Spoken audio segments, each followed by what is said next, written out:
નમસ્કાર વિદ્યાર્થી મિત્રો, ધોરણ 11 કોમર્સ આંકડાશાસ્ત્ર વિષયમાં હું એમડી રાવળ મારી યુટ્યુબ ચેનલ એમડી એજ્યુકેશનમાં હું તમારું હાર્દિક સ્વાગત કરું છું. આપણે લેક્ચર નંબર 27ની અંદર વર્તુળાકૃતિ ભણવાના છીએ. આ અગાઉ લેક્ચર નંબર 26માં નફાખોટવાળી ટકાવારી વિભાજિત સ્તંભાકૃતિ વિશે આપણે અભ્યાસ કરી ચૂક્યા છીએ. વર્તુળાકૃતિ દોરવા માટે એક ખાસ નિયમ યાદ રાખવો પડે એમ છે. વર્તુળાકૃતિમાં મિત્રો જેટલા પણ વર્તુળ દોરો તેના કેન્દ્ર એક જ સીધી લીટીમાં આવવા પડે, સમરેખ હોવા જોઈએ, એક જ રેખામાં તેના કેન્દ્ર આવેલા હોવા જોઈએ. હવે આપણે વર્તુળ આકૃતિ દોરતા પહેલા વર્તુળ વિશે કેટલીક સામાન્ય માહિતી મેળવી લઈએ. હવે એ સામાન્ય માહિતીમાં વિદ્યાર્થી મિત્રો, જો કે તમને બધી ખબર જ છે છતાં પણ મારી ફરજમાં આવે છે કે હું તમને થોડુંક જણાવી દઉં. તો અહીંયા મેં બે સામાન્ય કોઈ પણ માપ વગરના વર્તુળ દોરેલા છે. તો અહીંયા જ્યાં આપણે વર્તુળની અણી રાખવાના છીએ તેને કેન્દ્ર કહેવાય, અને કેન્દ્રથી આપણે જેટલું અંતર વર્તુળ સુધીનું હોય છે એને આપણે કહીએ છીએ ત્રિજ્યા. આને ત્રિજ્યા કહેવાય છે, ત્રિજ્યા. અને આને કહેવાય છે વ્યાસ. કેન્દ્રમાંથી પસાર થતી હોય અને બંને છેડે અટતી હોય એવી જે રેખા છે એને વ્યાસ કહેવાય. અને અડધી લીટી હોય જે કેન્દ્રથી લઈને વર્તુળ સુધી જ હોય તો એને કહેવાય છે વ્યાસ. હવે મિત્રો, જેટલી ત્રિજ્યા હોય ને, ત્રિજ્યા પ્લસ ત્રિજ્યા બરાબર વ્યાસ. તો એનો મતલબ એવો થયો કે વ્યાસ બરાબર ત્રિજ્યા ગુણ્યા 2. મતલબ કે ત્રિજ્યાનો ડબલ ભાગ એટલે વ્યાસ થાય. સિમ્પલ વાત છે.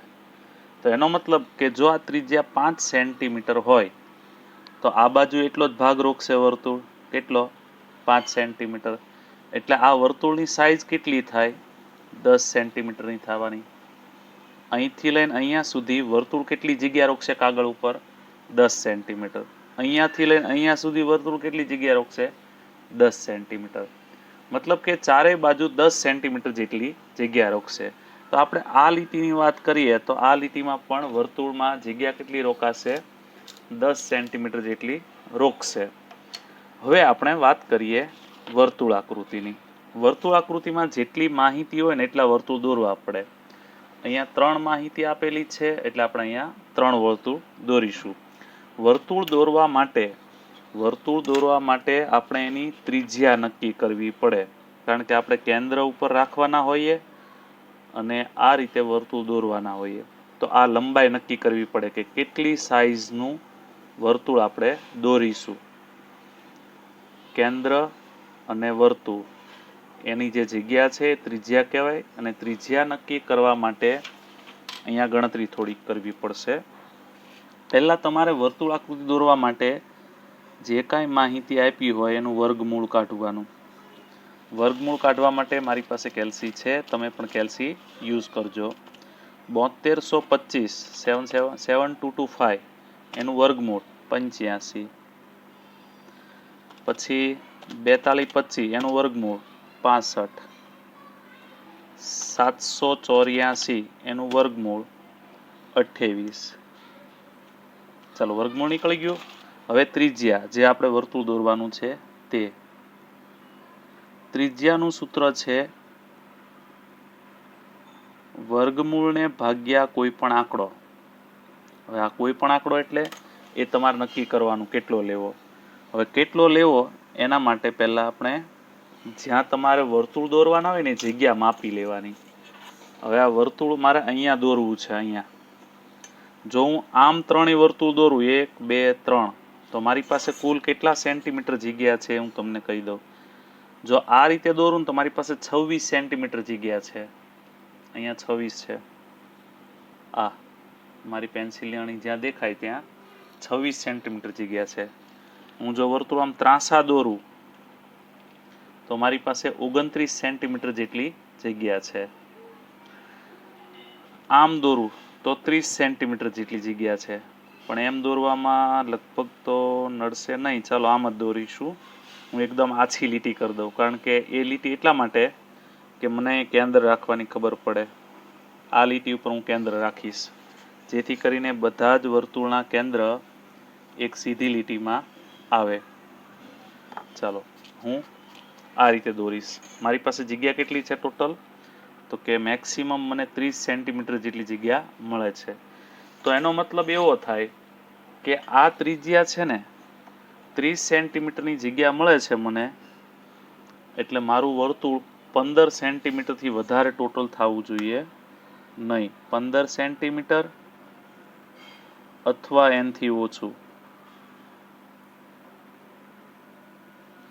15 સેન્ટીમીટર અથવા એનથી ઓછું ટોટલ થવું પડે. હવે માનો કે હું 100 વડે ભાગી નાખું, વર્ગમૂળ ભાગ્યા 100, તો 85, 65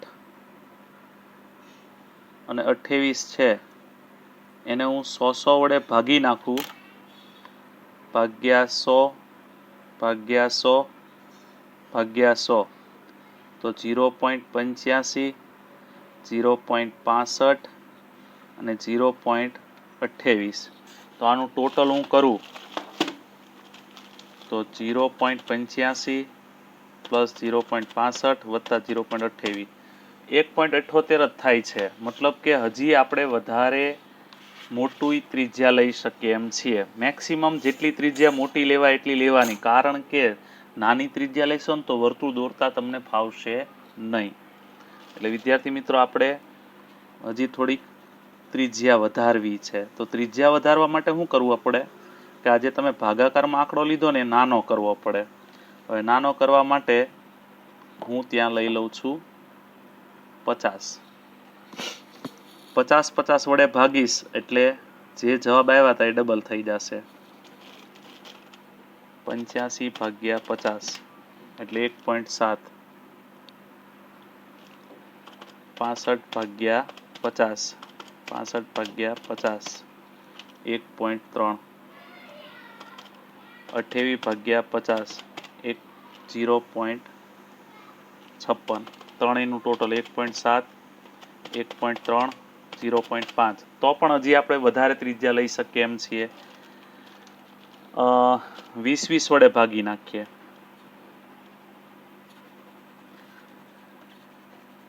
તમારે પરીક્ષામાં આવા છેકા નથી કરવાના. આ તો તમને ખબર પડે કે કોઈ માપ ફિક્સ નથી, આપણે ધારવું પડે છે. આ 20 વડે ભાગી નાખવું, 20 વડે તો કેટલું આવે છે જોઈએ. 85 ભાગ્યા 20 4.25. 65 ભાગ્યા 20 3.25. 28 ભાગ્યા 20 1.4. ત્રણેયનું ટોટલ કરી જો. 4.25, 3.25, 1.4, 8.9 થાય છે. હજી તમે વધારે મોટી ત્રિજ્યા લઈ શકો. ચાલો 15 વડે, 10 વડે નહીં ભાગી શકીએ, કારણ કે વધી જશે 10 વડે ભાગવામાં. એટલે હવે છેલ્લો આ ચાન્સ છે, 15 વડે આપણે ભાગીશું. ફાઇનલી પેનથી જ હવે લખી નાખું 15 વડે. હું 15 વડે ભાગીશ.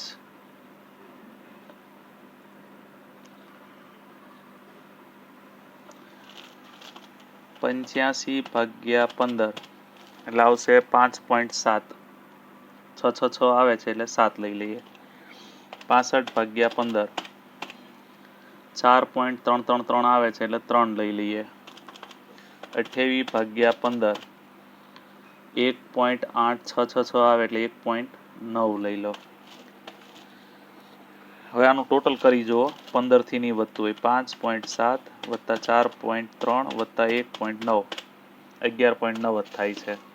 તો પણ ચાલો હવે પહેલું, આ બધા માપ સેન્ટીમીટરમાં આવે છે એટલે પાછળ સેન્ટીમીટર લખી નાખવાનું.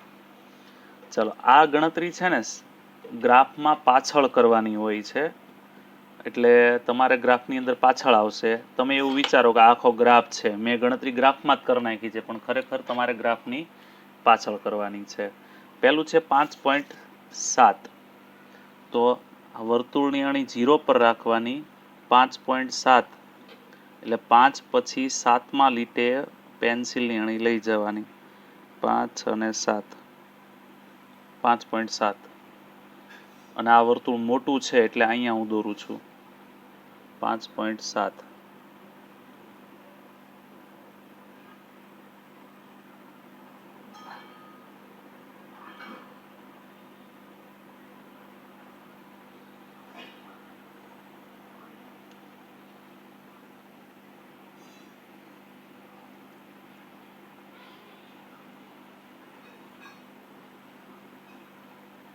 હમ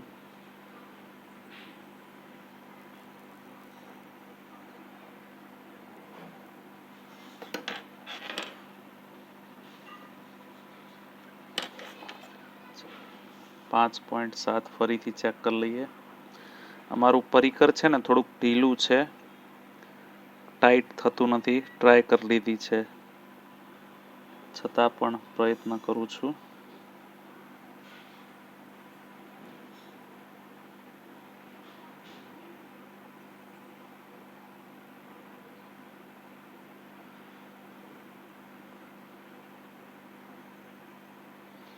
ચાલો હવે થોડુંક ઘણું એડજસ્ટમેન્ટ કરી લઈશું.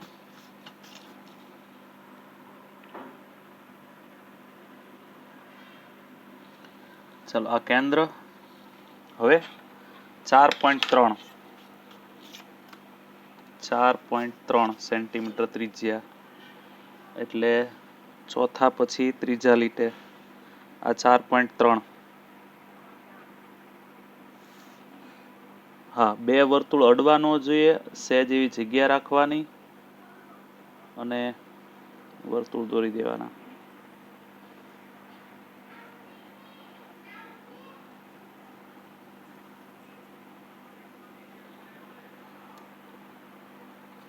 પરફેક્ટ.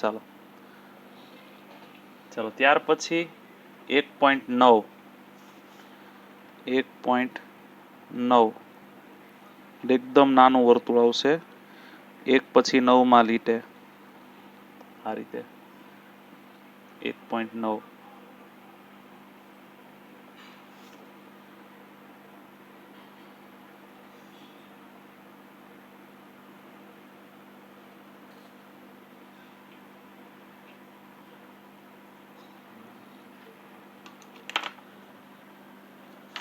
ચાલો અહીંયા હવે તમારે છે ને મિત્રો, વધારાની જે લીટી ત્રાસી આપણે કરી હતી એ ભૂસી નાખવાની છે, અને ખાલી એક ત્રિજ્યા કોઈ પણ જગ્યાએ તમે દોરી શકો. એવું નહીં કે આમ જ દોરવી, તમને જ્યાં અનુકૂળ પડે ત્યાં એક ત્રિજ્યા દોરી દેવાની. અને આ જે ત્રાસી લીટી દેખાય છે એને હું ભૂસી નાખું છું.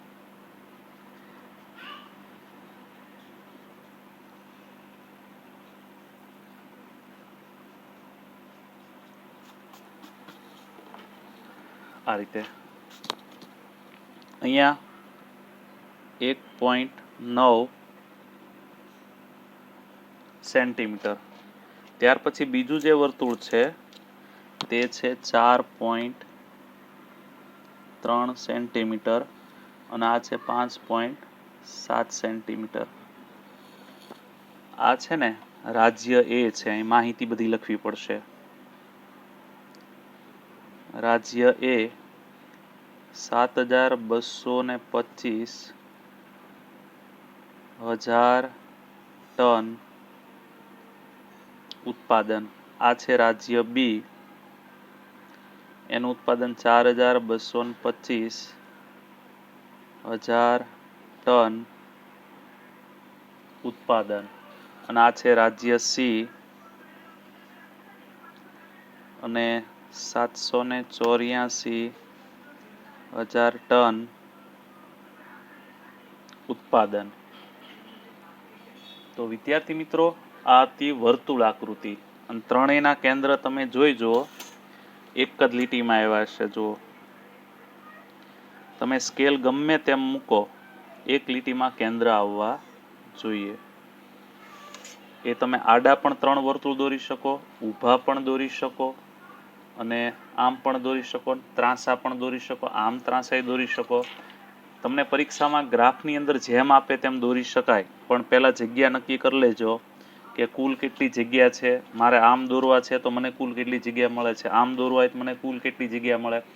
જેટલી જગ્યા મળે એનાથી ટોટલ ઓછું થવું પડે, એનાથી વધવું પડે નહીં. બરાબર. અને બે વર્તુળ એકાબીજાને અડવા ન જોઈએ. જો અહીં અડતા નથી, બંને વર્તુળ એકાબીજાને દૂર છે. તો આ હતી વર્તુળ આકૃતિ. વિદ્યાર્થી મિત્રો, નેક્સ્ટ ટાઈમ આપણે કંઈક નવું શીખીશું. Good bye friends, have a nice day.